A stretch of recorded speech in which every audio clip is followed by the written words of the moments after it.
The Tyranny of Words, Part 2, by Dr. Ron Kapp, M.D. Foreword.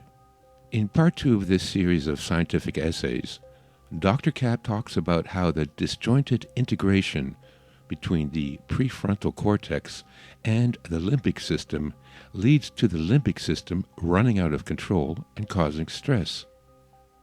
Dr. Kapp, in his research on aging and disease, identifies stress as the major producer of both illness and aging. I will offer my summary at the end.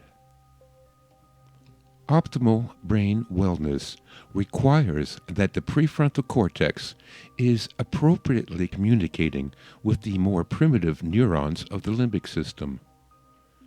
Additionally, there is also a lack of synaptic integration between the hippocampus, the primary memory center, and the prefrontal cortex, cognitive processing.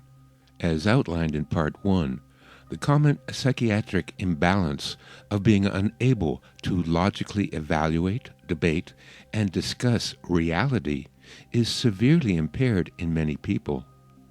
In essence, this impairment prevents the prefrontal cortex from communicating with the more primitive brain functions of emotions, the limbic system, that drive species survival. This disjointed brain physiology leads to many medical and psychiatric illnesses, all of which are manifest via a lack of empathy for others, a focus on the self-emollient of ego only, and a complete inability to examine and potentially alter ingrained beliefs that have been proven illogical and false.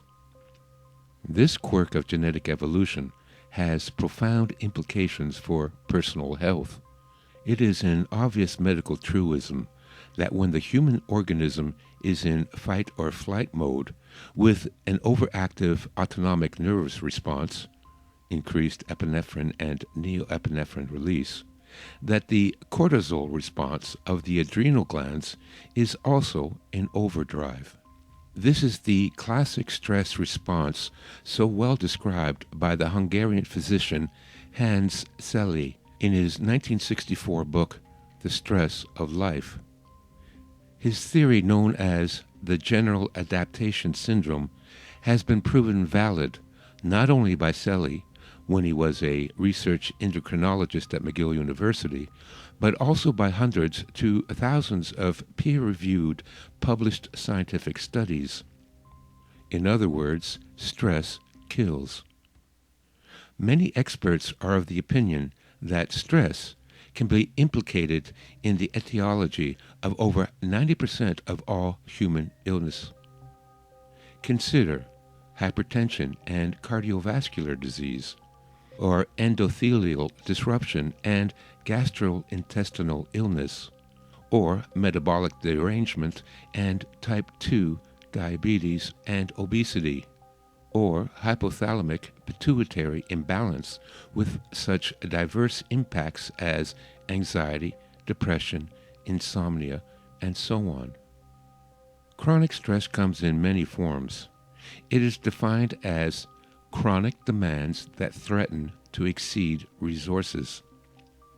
From a biological perspective, this is most commonly from an environmental stress, such as poor nutrition, poor sleep, various toxicity exposures. But modern society adds on such stresses as family, work, financial, housing, health, and even CNN and Fox News. Prolonged activation turns into a pathological state. A normal response over a long time frame wreaks havoc on our cardiovascular, our neuroendocrine, and immune systems. Wellness, longevity, and optimal brain performance demand homeostasis. Homeostasis is all about survival. We have an acute stress response, and it is normal. To avoid being eaten by a saber-toothed tiger requires a strong stress response. However, once the tiger is avoided, the acute event is over. Stress dissipates, and the organism returns to a homeostatic baseline. Homeostasis refers to the condition that all physiologic parameters be maintained within a narrow range. However, that does not happen when stress becomes a chronic driver of personality and behavior. Everyone knows that chronic stress kills, but why? The why is answered by the concept put forth by Sterling and Ayer, known as allostasis. The biology of allostasis refers to the adjustments that the human body makes to any challenge over the entire lifetime of the organism. Adapting to a challenge demands the synchronous activation of many systems: neuronal, hormonal, and immunological. Allostasis begins in the brain and requires the integration of both limbic and prefrontal neurons. Each of us responds to an event in an individualized and unique manner based on ingrained beliefs and experiences. For example, as an ER doctor, I see blood and respond one way, whereas the patient sees blood and responds differently. Same blood, different response. Allostasis is about how we interpret a situation and how we adapt. Such individualized adaptations are the key to how chronic disease develops over many years. In other words, our allostatic response to stress can become deleterious over time, irreversible if prolonged, and even lead to premature death. Stress that continues year after year leads to disease. That is obvious and well proven.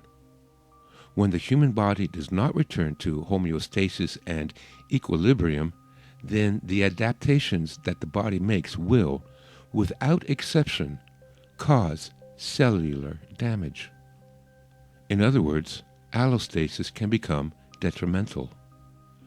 Therefore, measuring the amount of continued and chronic stress that results from stressful situations when the body fails to adapt, fails to shut off acutely aroused systems, or when the response is deficient, will cause disease. This is known as the allostatic load. When the allostatic load builds up and causes irreversible cellular damage, that is known as allostatic overload. The result is chronic disease, and also such physiological distresses that result in obvious insomnia, anxiety, depression, or sometimes even suicide. Enter the doctors with an armamentarium of pills and potions that include anxiolytics, antidepressants, beta blockers, anti-diabetic medicines, sleeping pills, or even anti-fat pills. It matters not, for these modern miracles do work. These secrets of science work by a multitude of mechanisms to modulate the activity of the prefrontal cortex and the limbic system and attempt to reestablish homeostasis of the patient. Unfortunately, most come with significant side effects, deleterious long-term consequences, and sometimes even death. This is nothing new. Even Voltaire wrote, "Despite the fact that the patient was seen by the best medical minds in Europe, he survived." The one pill, one disease allopathic solution does work well, albeit with the ubiquitous side effects and the deleterious consequences.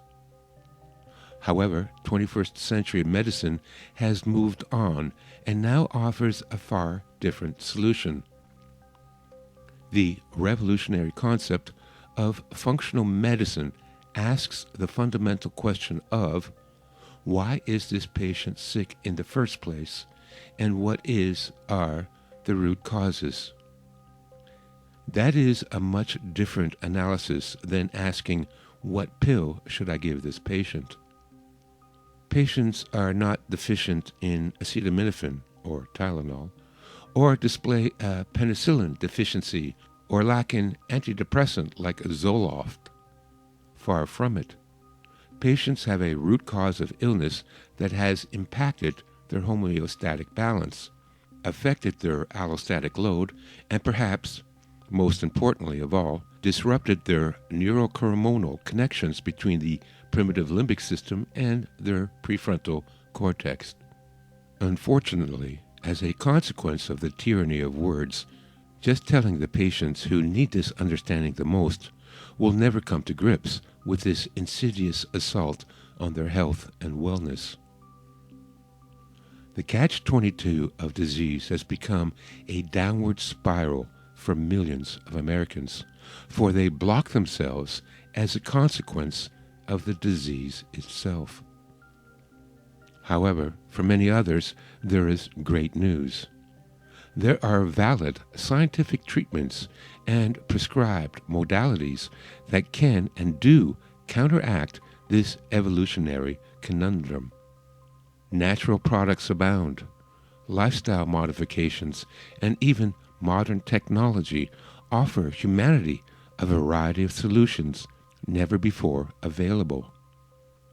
Enhanced wellness, prolonged longevity, and optimal brain performance is within our grasp.